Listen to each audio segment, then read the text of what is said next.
L'objectif de la présente vidéo est d'essayer de vous expliquer le mécanisme de l'adressage IP ainsi que les masques de sous-réseau.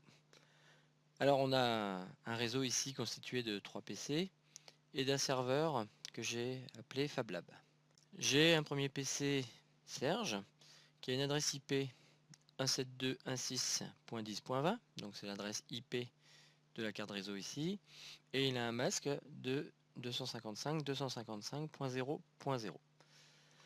Je vais essayer de joindre le serveur web du FabLab. Donc je vais sur cette machine Serge, je vais lancer un navigateur web et me connecter sur le serveur web qui est là, en saisissant simplement l'adresse IP qui est ici, 172.16.10.22. Alors je me mets dans PC Serge, je vais dans le web browser, dans le navigateur web, je me mets dans la barre URL, je saisis l'adresse IP du serveur FabLab 172.16.10.22, entrée, j'arrive bien dans le serveur du FabLab. Ok, je vais à présent aller sur le PC de Fred. On va faire la même chose, on va prendre le navigateur, on va saisir, on va essayer de joindre le FabLab 172.16.10.22. Je fais entrer, j'arrive parfaitement sur le site du FabLab. Et on va aller avec le PC de Pierre, on prend le navigateur, on va saisir l'adresse URL du serveur FabLab, et là, ça ne marche pas. Alors il va nous afficher un request timeout, ok, ça marche pas. Alors l'objectif à présent est de comprendre pourquoi ça ne fonctionne pas. Alors la raison en fait, c'est tout simplement parce que cette machine de Pierre, même si l'adresse IP ressemble beaucoup aux autres adresses IP, elle n'est tout simplement pas sur le même sous-réseau que ces trois machines.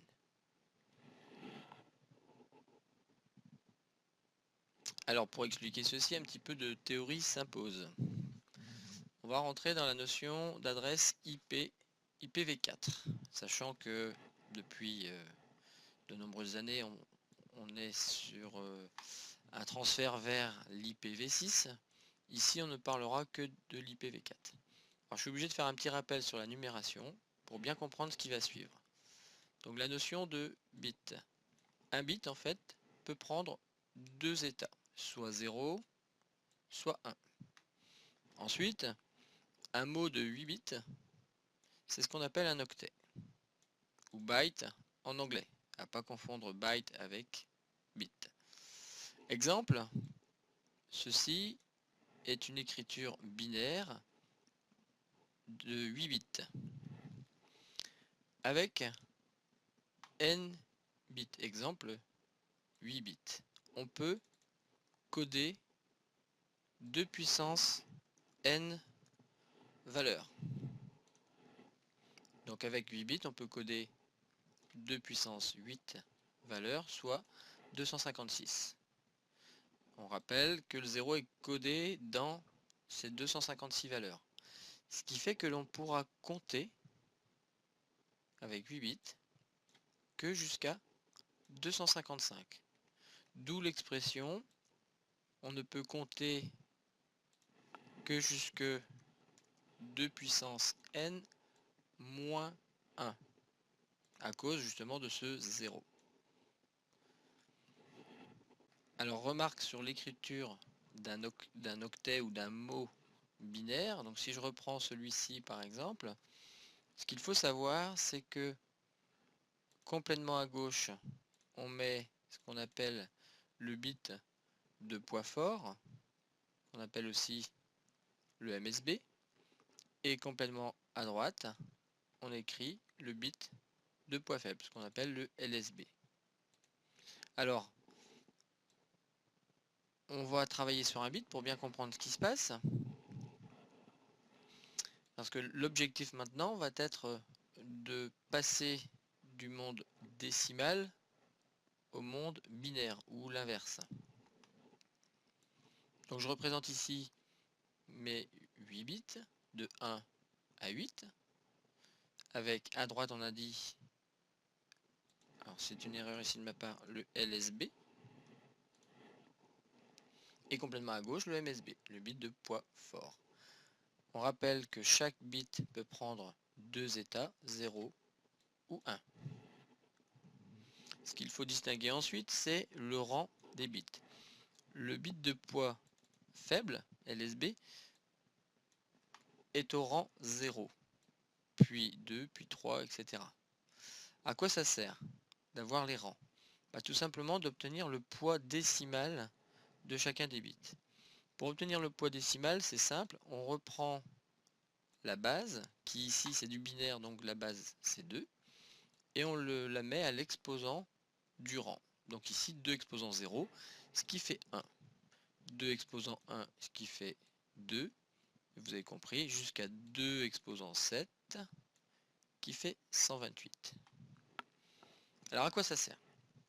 Si on reprend cet octet, donc ce mot binaire de 8 bits, et si je le place, je redéploie les deux 1 suivis des 6 0 ici, en prenant bien compte que le premier ici à droite, c'est le LSB, je le mettrai donc là, et celui qui est à gauche, c'est le MSB, je le mettrai ici. Pour trouver sa valeur en décimale, il suffit de regarder, ici j'ai un 1, ça veut dire que je vais considérer la valeur 128. Ici j'ai un 1, je vais considérer la valeur 64. Par contre, partout ailleurs j'ai des 0, ça veut dire que toutes ces valeurs-ci, de 1 à 32, ne seront pas considérées. Donc je vais faire tout simplement 128 plus 64, ce qui me fait 192. Donc cet octet, ou celui-ci, qui est le même, vaut la valeur 192. On peut refaire la même chose avec celui-ci. On replace dans le tableau. On voit très clairement que seul le bit de poids fort est à 1. Ce bit de poids fort vaut 128. Donc la valeur décimale de cet octet vaut 128. Et ainsi de suite. On pourrait faire la même chose ici. Je mets les 7 1 ici, suivi du 0 là. Donc effectivement, je vais faire donc 64 plus 32 plus 16 plus 8 plus 4 plus 2 plus 1, ce qui va me donner 127. Alors, entre parenthèses, il existe des convertisseurs en ligne, décimaux, pour passer de valeur décimale à valeur binaire, voire également de valeur hexadécimale. Ici, moi j'utilise celui de Sébastien Guillon. Donc si vous mettez ici, mettons 127, vous voyez qu'il vous convertit directement la valeur en binaire. Alors attention, il occulte les zéros non significatifs, c'est-à-dire que si je compte le nombre de 1, j'en ai 1, 2, 3, 4, 5, 6, 7. Pour faire un octet, il faut que je rajoute le 0. Et cette valeur-là est bien égale à cette valeur-ci. Alors fort concept de numérisation ou de binaire, on va dire, on va faire ce qu'on appelle un et logique. Alors ce qu'il faut retenir, c'est ça, c'est que 1 et 0 ça fait 0, et on retiendra que le 0 est absorbant ou filtrant, c'est-à-dire qu'il ne laisse rien passer. Par contre 1 et 1 ça vaut 1, et on retient que le 1 est passant, c'est qu'il laisse tout passer. Alors faisons un et logique entre une adresse IP et un masque de sous-réseau. J'ai ici l'adresse IP qui vaut 192.168.1.35. Ça, c'est ce qu'on appelle la notation décimale pointée. Si je transforme 192 en binaire, ça me donne ceci. 168 en binaire, ça me donne ceci.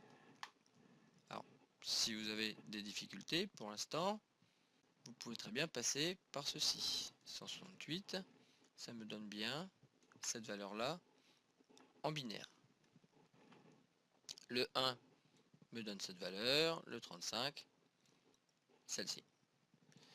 Le masque de sous-réseau est actuellement à 255, 255, 255.0. 255, c'est tous les bits à 1.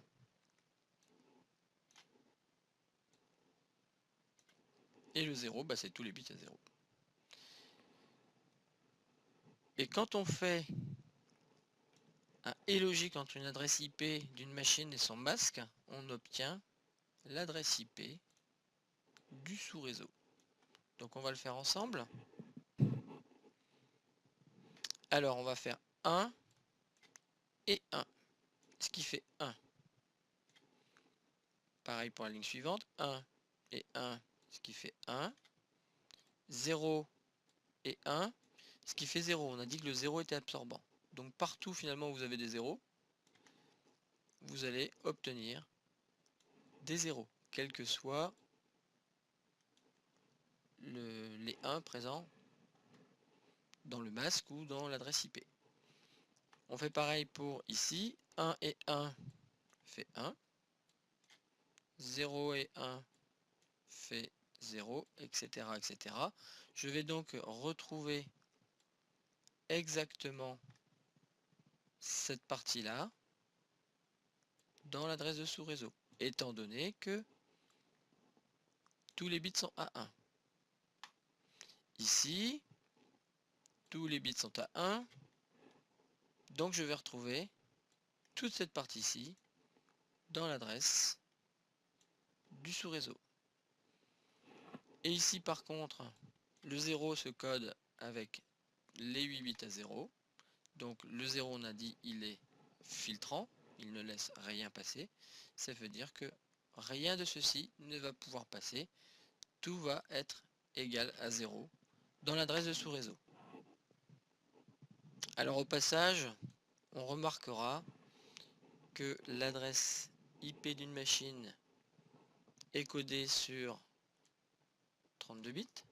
C'est le cas ici, donc ça c'est l'adresse IP de la machine. Mais si je traduis ça en binaire, ça fait bien 32 bits. C'est exactement pareil pour le masque de sous-réseau. Et c'est pareil, 32 bits également, pour l'adresse de sous-réseau. Alors voyons maintenant les caractéristiques d'une adresse IPv4. Toute adresse IP se décompose en deux parties, un NetID et un HostID. Le NetID, c'est l'identifiant du réseau.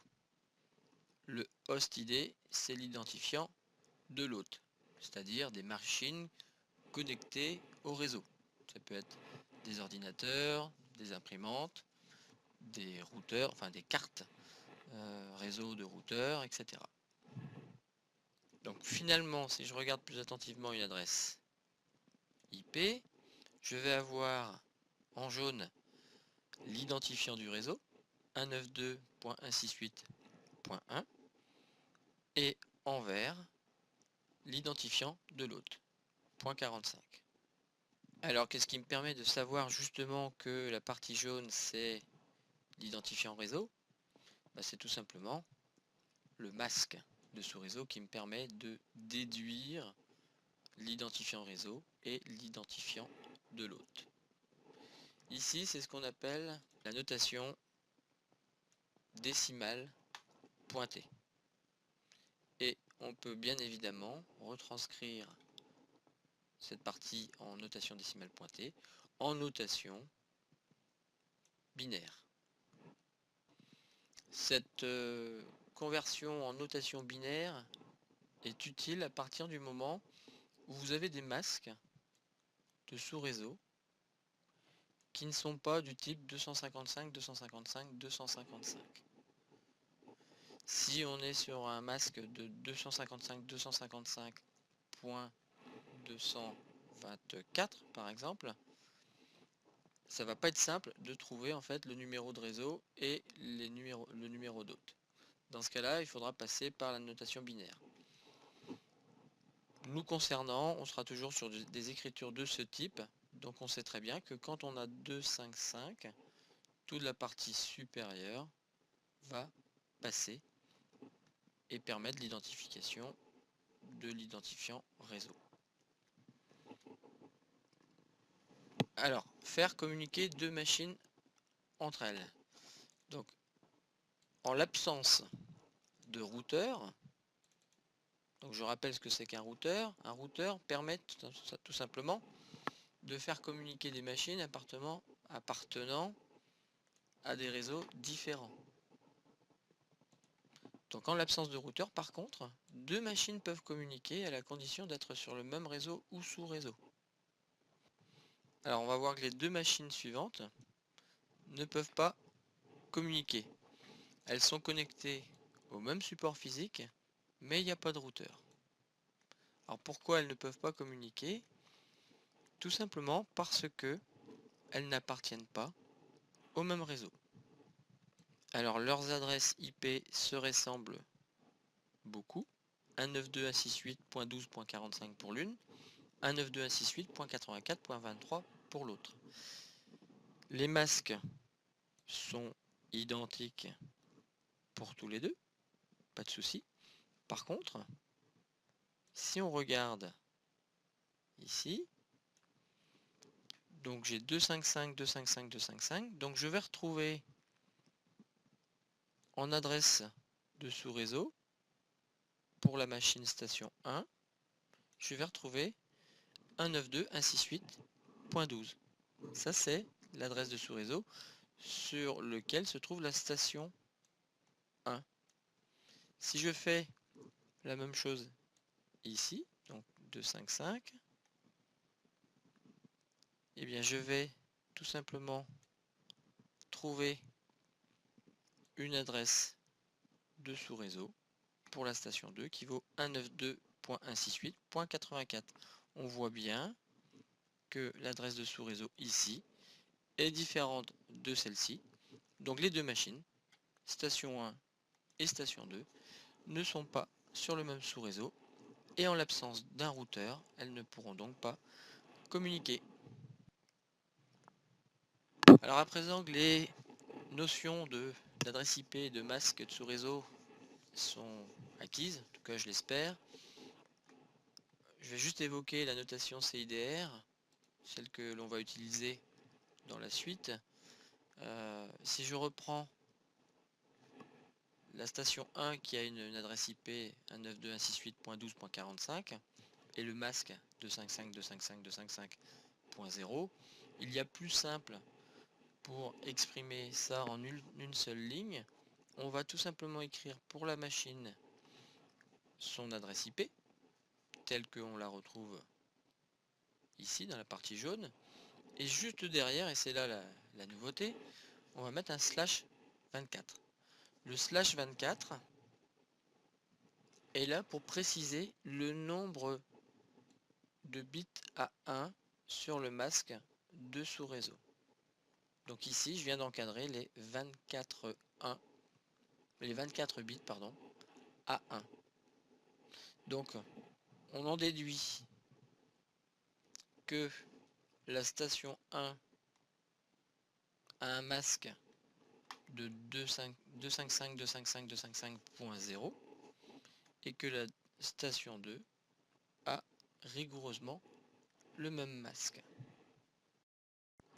Alors si on revient à notre problème de communication entre le PC de Pierre et le serveur FabLab, finalement, quand on analyse les sous-réseaux en présence, le FabLab, donc à partir de son adresse IP et de son masque de sous-réseau, on en déduit qu'il appartient au réseau 172.16.0.0, soit le net ID équivaut à 172.16.